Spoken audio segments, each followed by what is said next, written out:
Yeah. Anyway, all right. So let's talk some Final Fantasy XIV news. This is a limit-breaking news update.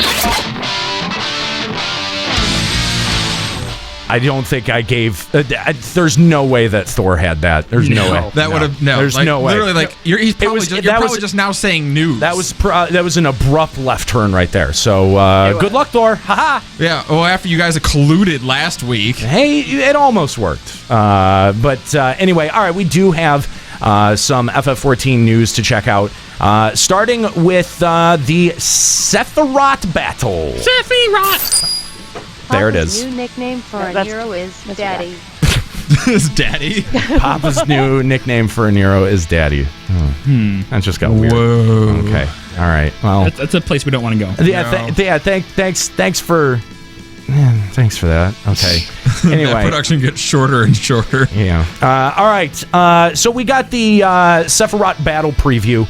And normally these don't really have that much with them. Of course, we know the party size, and it's pretty obvious. Oh wait, this is interesting. Disciple of War and Magic, level 60. Yeah. You're gonna have to be maximum level for this. Yeah. None of that is terribly interesting at all. We did get a couple of more screenshots, which I will go ahead and put on the stream now. The quest is when the bow breaks. That's a pronounced bow. It's bow. Yeah, like Bow. when the bow breaks, the cradle will fall. Right. Like that. Yeah, It's like that. Yeah. Anyway, so this little text blurb actually does give a little bit of interesting lore. Sephiroth, the Fiend, was a deity once worshipped by a tree-like race native to Mericidia. This is the first we've ever heard of any of this, I believe. Brought into being for the sole purpose of repelling the Allegan invasion, Sephiroth inflicted ruinous losses upon the Imperial army before finally being subdued and imprisoned in the central facility of Azizla. And now, millennia later, is immensely powerful entity that threatens to awaken. His vengeful dreams disturbed by the careless ambitions of the Archbishop Thoradin VII. Topple this first pillar of the Warring Triad, or wheresoever his colossal shadow falls, shall be visited by unthinkable catastrophe.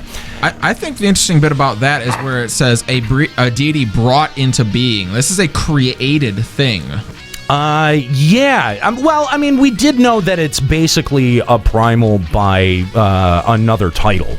But we had been discussing that primals were the recreations of icons, people's memories of the icons. That was our theory. speculation. Yeah. This kind of puts that to rest, where that might not be the case. I mean, but then again, if you think about everything that happens in Azizla and in like Fractal Continuum, everything there is a biological experiment. So it doesn't really surprise me that this might have been something gone wrong or something. Well, it's not. No, it's not Allegan. No, it's not. It was basically a primal that was brought to life by this tree-like race native to Mericidia. But the Warring Triad are all imprisoned in Azizla, though, aren't they? They're imprisoned, yes, but it's not. But they weren't created there. Yeah, it's not implied that they're a direct creation of the Allegan. Well, I mean, we thought. Before, we had theorized that maybe they were a creation of the Allegan, but now I think it's pretty clear that they're. Other cultures, at least if it follows the same pattern, other cultures would have brought these, It sounds like the Warring Triad were what the Beastmen are, like what their primals are for us. Like the Allegan dealt with Beastmen tribes, like these tree people that were summoning primals. It sounds like it's much the same idea, but what they dealt with back in ancient times. Right, and instead of killing the primals, they're capturing them. Which is interesting because a theme has been the recurrence of primals coming back every time we defeat them. Right. They had the idea to capture them instead. Right. Which that's essentially what they did with the binding coil. Right. And Bahamut. So, I mean, it makes sense. I'm just, I'm very interested to see what the actual further lore connection is here. And if we're going to learn a little bit more about this tree-like race, that's really fascinating to me. We know so little about Mericidia, other than what we've been told through Binding Coil. So yeah, any additional info on that is pretty awesome. So I don't know. I don't think learning about more tree people would make me excited. No, you don't think that's going to be a big selling point for you? Well, you don't. Not enough wood for you? What do you have against trees, dude? Well, in general, their bark is usually worse than their bite. God, I knew. Oh my God! You saw Carletta say that in the chat. And you're like, I'm bringing that on the show. Oh, you scumbag! Pipeline was funnier. I hate you so much. I hate you so much. Carletta planted the seeds of that idea in your head, and you just couldn't get it out. I was gonna leave it at wood, but you pried further. Get out. Just you're done. No more mics for you. I'm tempted to take away your microphone and give it to Papa Woody. Oh. He's gonna have more meaningful contributions than this shit. That is a damn lie. Oh my God. Oh dear Lord. You're awful. We also got dungeon previews. The first, of course, the anti-tower. In all of it. Well, does someone else want to read this? Because I read these terribly. Juxta doesn't have a microphone. No. In all of creation, God damn it. What greater mystery could there have been than the fate of this very star? To sound the deepest depths, to study the ethereal Jesus. For these purposes. There's no winning with him. Why is his voice like... You're damned if you do, and you're damned if you don't. Abandoned by her Charlatan caretakers, the following the Exodus, it has been since overrun. Why are we letting this go? The magical guardians they left behind. And yet, he sounds like Miss Piggy. You're not even reading it right. And descent the furthest reaches to hear, feel, think at the very heart of this world. Good Lord, Hamlet. What will they find? To feel, to think. God. Oh my God. You're welcome. It's shocking that you can make yourself sound more like a Muppet. I didn't think that was possible. He sounded exactly like Miss Piggy. You're not wrong. You're not wrong, Nika. I think I need to give you your mic back just to avoid that ever happening. Thank you. It was very good. Oh my God. Should we take that from the top? No. Let's just. Are we good? Is that good? Can we just move on? Yeah. No. Do you really want to?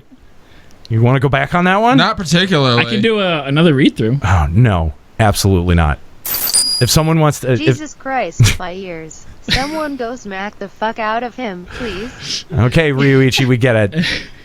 Thank you. Yeah, we know. We were in the room for it. Yeah. All right. So the anti-tower is coming. Read it. All right. In all of creation, what greater mystery could there be than the fate of this very star? To sound the deepest depths, to study the ethereal sea itself, for these purposes and more was the anti-tower built. Abandoned by her Charlatan caretakers following the Exodus, it has since been overrun by the magical guardians they left behind.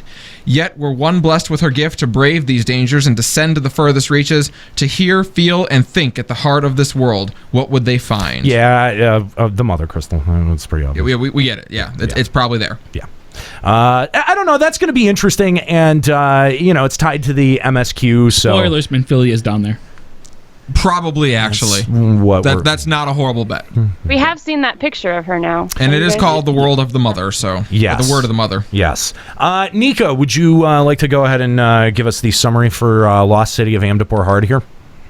I don't even know. Bring it up. You scroll down. You could say that... I was just watching it on the stream. Yeah, I can look at it. Okay. That wasp is hard. It's so there's a dragoon, so you can assume you need dragoons to beat this. There's two dragoons. I see two which dragoons. Is, spoiler alert, too many dragoons. You're fighting bees, and bees are weak to piercing. We know this from every other game we play. Here we go. The bee has an erection. Okay. Kind of does. No, it's hitting you with its stinger, like because it's hard. Is it all right with you if I touch your penis? All right. Following the defeat of Diabolos, the unnatural Pal? Was that a word? The unnatural pall choking the crumbling city of Amdapor was lifted, and tranquility restored to the Twelveswood, or so it had seemed. When the hearers entered the ruins, however, they had scarce begun consigning the stones to the forest when their elemental allies fled in a sudden panic. By the spirit's agitated whispers did the Seedseers learn that a daunting and hostile presence yet lingered within Amdapor's moldering walls.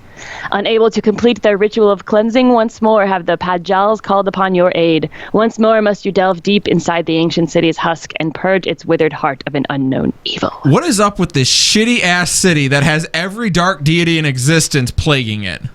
Well, it has mold on the walls. Maybe we'll figure it out. Yeah, and it's moldy. Yeah. I think it confirms there's nothing about Diablos, though. It may not be, but it certainly doesn't sound like it. Although there is an unknown evil. But we know the evil of Diabolos. Dun, dun, dun. We could find out more about the Amdapori. So that's not, not all opportunity is lost there. All right. So we've also got main scenario preview. Juxta, can you actually read this one like a serious person and not like Miss Piggy? Is that possible? I could. Could you? Do you really want me to? Yes, I do. All right. Remember, you brought this upon yourself. Yeah, truth, peace, reformation. These were the keys to Ishgard's salvation. So believed Sir Emmerich, acting ruler of the Holy See. However, not all shared his dream, and in his headlong rush to unite the man and dragon once more, those still bound by the fetters of the past rose up to defend their nation against the forces they feared would destroy it. Yet change, that grave, inexorable wave, was upon them, and soon all of Ishgard would bend to its will. Yeah, see, you did fine. Yeah, I know, it was really boring. I hated that. You did all right. You know what? I'm going to try again. Stop. God damn. Stop. So, all right, and we've got a couple of I don't know, pretty nondescript. Oh, look, we're gonna have Alphino in the main scenario. Yeah, I never would have guessed. And looking sad at hot cocoa too. I mean, that's pretty funny. I actually have to say that I really quite enjoy. Asked her out and she said no. Like, oh no, clearly they're remembering Hearts. Remember that time the Hearts and Farts guy gave us hot chocolate? That was cool. Now I have to take issue with this because obviously no one else in Ishgard knows how to make hot coffee, hot chocolate. Excuse me. I mean that is a serious. Nobody knows how to make it like Hearts and Farts. He would put the mini marshmallows in there, and he would make it just right, and a little bit of nutmeg. And he put the mini mushroom or mini marshmallows in before all the other stuff. That makes a difference. It does, because if you put them in too early, too late, sometimes they absorb all of the. Yeah. It's. Man, how much time did you guys spend with Hearts and Farts? More than me, apparently. A ton of. What, you didn't? He didn't invite you in for hot cocoa? No. Like all the time? Like all the time. Like not even just like everyone, like it would just be like my phone would be blowing up just like, dude, Hearts and Farts, leave me the fuck alone. He didn't invite you to like sleep in his bed with him? I'm butthurt, man. No. Oh. But I think that's telling something. He said that real friends don't wear pants in bed. I have no response. I have no response. I love how we're just turning Hearts and Farts into like Michael Jackson for Final Fantasy XIV. It's really weird. Which is weird because he's a character we objectively all like. Right. Next thing. But we're salty that we didn't get the flamboyantly gay Hearts and Farts. We are. If I touch your penis. Yeah. See, Nika, I don't know about you, but I felt really weird after my hot chocolate. Like, I really needed a nap after the hot chocolate. I mean, I don't think he's a date raper. Don't you? I don't know. He was pretty insistent in that scene. In that scene, he was very insistent with that hot chocolate. I just got to say, just an observation from me. Maybe he's just not into femros. Well, now you have gonorrhea. Yeah, maybe it's just you. I think that maybe you. Maybe I'm lucky though. Kind of sounds like I wouldn't have wanted to try some of that hot chocolate. No, you're too busy having your 7 boyfriends in FF11. Hey, that's a secret. The worst kept secret in history.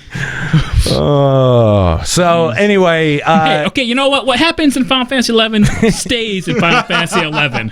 Especially when it happens at different time periods. Oh god. Anyway, so there you go. There's a main scenario preview and all of the I don't know. They're screenshots, I guess. I think that also confirms that we'll probably see a little bit more of Minfilia than we thought we would initially. Yeah, we'll just see Ida and Papalymo and maybe get a hint of Minfilia. Can I just say, actually, with my little edit of our interaction with the hearts and farts and the hot chocolate, the way that Alpha Node is looking at the chocolate, it's not so much. Oh no! It's not so much sadness, right? Oh. It's a concern. He feels dirty. No, like he's like. That's pure trauma. Yeah, that's exactly what it is. That's it's trauma. He's looking at him traumatized. That's bad memories coming back right there. Look at his face. Look at his face. That's trauma. Oh my God. It wasn't just me. It wasn't just us. It was Alpha Node 2. That's canon. Anyway, all right. So there you go. There's that's all of the FF14 news that we have for this week. Thank God. All of the roofie rape will be postponed to the next episode. Don't worry. I just want that to be canon now. No, please let that be canon. I know. I think you pronounced just a terrible. Give that to SC and no. Yeah. They were like hesitant to give us him being gay. I somehow don't think date rape's gonna make it over here.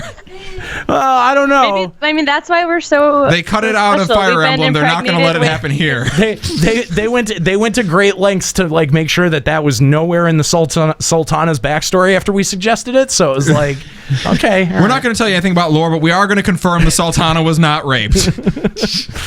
All right. So all right. Before we